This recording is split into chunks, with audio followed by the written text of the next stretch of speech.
Hey there, ladies and gentlemen, and welcome back. I'm your host, PattSun, and today we're going to be taking a look at r/ProRevenge, where we will find out exactly what happens when a cheater meets r/ProRevenge. Let's begin. Our first story is from Reddit user 5155163. Back in 2001, I had just moved to a quiet neighborhood where my children, 1 and 3, could play outside safely and grow up with neighborhood children. It was also nice for my cats, 3, to finally be able to run around outside. After the first week, it was our first garbage day. Everything neatly in closed bags and in our personal garbage container. In the morning, we had to place the container on the side of the road with the rest of the containers on our street. So it was there at 7, after which I started cleaning my house. I had a white floor because I liked it, and that way I knew for sure that it was clean. I mopped daily. I was still extremely clean at that time because of crawling children. Then I did the shopping, and when I got home, I was in shock after opening my front door. My entire hall was full of unknown waste, pieces of glass, sharp metal lids, pieces of food, cartons, plastics, etc., clearly stuffed through the mail slot. I already saw a number of neighbors looking at me expectantly behind their windows and in front of their house. It was clear that they knew more. After asking around, I was told who had thrown that garbage in my house. Conscious neighbor had done this with much fanfare. Something snapped inside me. A bomb in my frontal lobe, and all decency disappeared from my mind. Steam from my ears. I cleaned out the trash and put the kids in the living room. Then I cleaned the cat litter box. Normally I throw the entire contents in a bag, but now I was a bit more precise. I only scooped the shit and urine clumps out of the box and divided it evenly into 2 small bags. Those thin ones that tear quickly. I took the bags and went to the neighbor further down the street. I rang the doorbell and kept the bags behind me. The lady opened the door with a smug grin on her face. The door opened wide, and I could quickly see her hall. On the right, a carpeted staircase. On the left, the open door to the living room. The hall continued for another 1.5 meters to the back after the stairs and door, where the toilet was.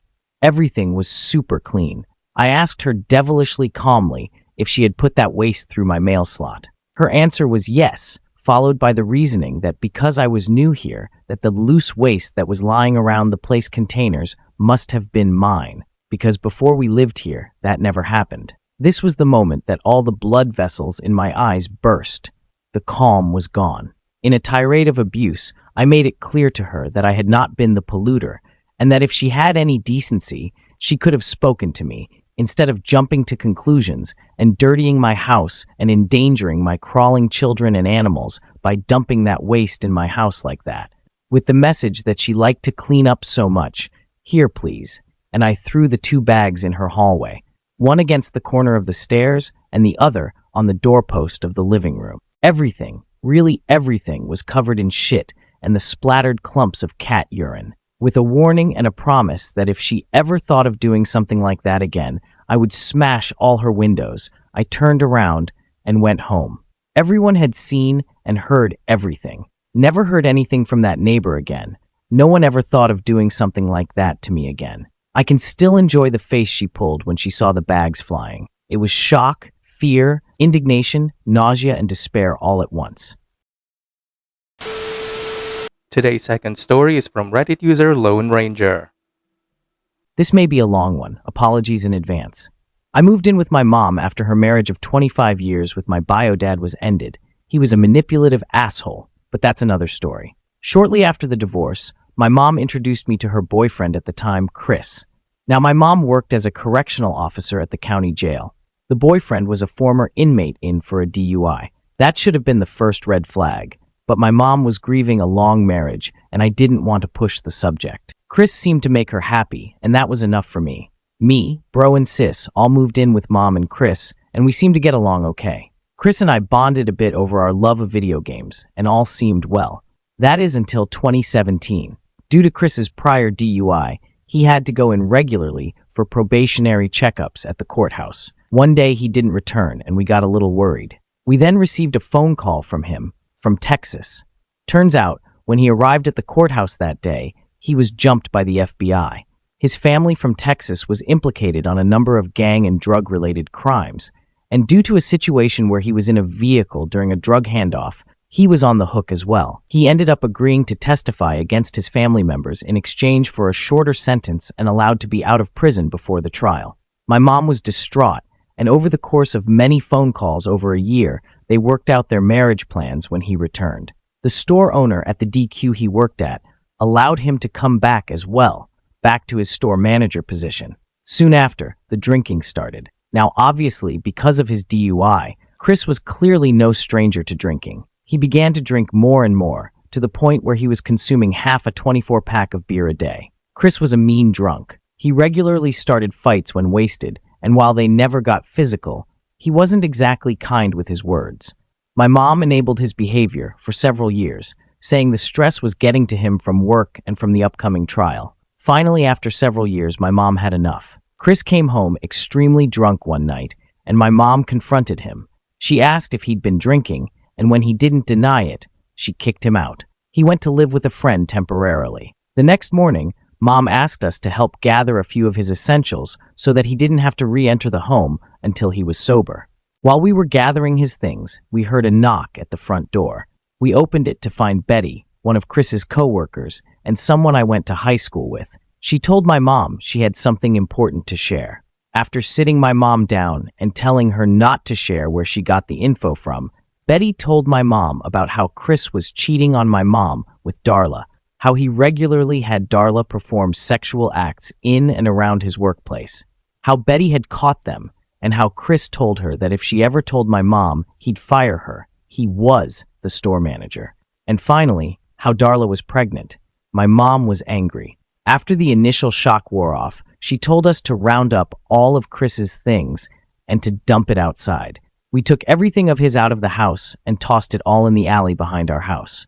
Chris had no reason or ability to return to the house. It was rented with only my mom on the paperwork, so no issues there. In the meantime, she called and confronted him. He confessed to the entire affair and that he was happy Darla was pregnant because that meant he'd finally have a child of his own. Mom refused to have more kids. We three were massive strains on her body. She likely wouldn't survive anymore. He refused to apologize for any of his actions.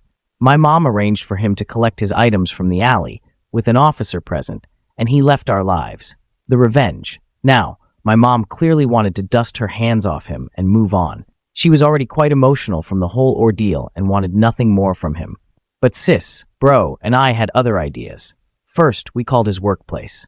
DQ operates as an independently owned franchise, and the owner of this branch owned several branches in the area. He was also a good friend. We informed him of the sexual acts being performed on the premises, and he went through the processes of getting Chris booted from his position and barred him from any of the branches in the area. Funnily, Betty got his position after he left and now runs a tight and clean ship. Chris no longer had a job or a place to live, and so went to live with Darla in a town about an hour away. We found out that he started working at another DQ in that town and informed the owner of that location of the situation. It took significantly longer due to there being no current indecent actions occurring there, but eventually he lost that job too. Soon after, Chris began driving around our neighborhood, seemingly stalking my mom and our family, probably because of his job loss. Now, due to the whole situation in Texas, he never had his probation lifted for his DUI, and thus still did not have a license. He never had to drive when he lived with us since work was local and we could drive him as needed.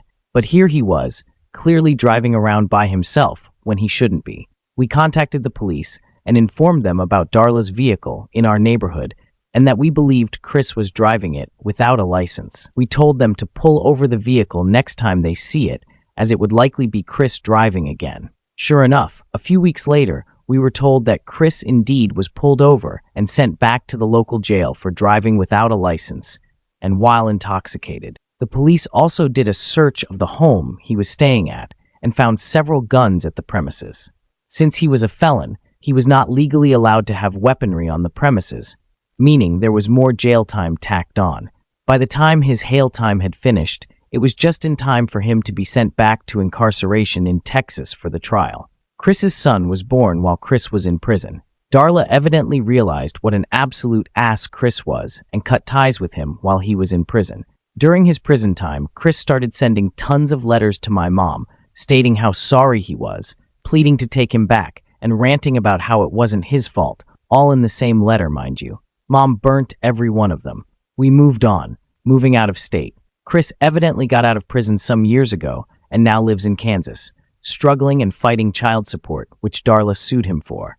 Mom now has a new boyfriend who treats her right and cares a lot more than Chris ever did. Bro and sis moved on and out, and I still live with Mom, assisting her with the newly purchased home that we've been renovating. Life's looking okay. I was reminded of this by a chat with a coworker about cheaters and thought to post it here for others to enjoy.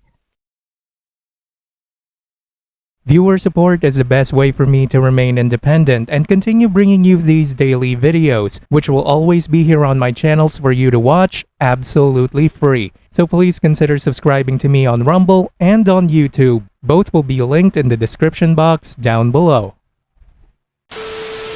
Thanks for listening, everyone. If you even somewhat enjoyed today's story, make sure to give this video a thumbs up, and if you really like it, consider subscribing to PattSun to never miss a future upload. Stay strong.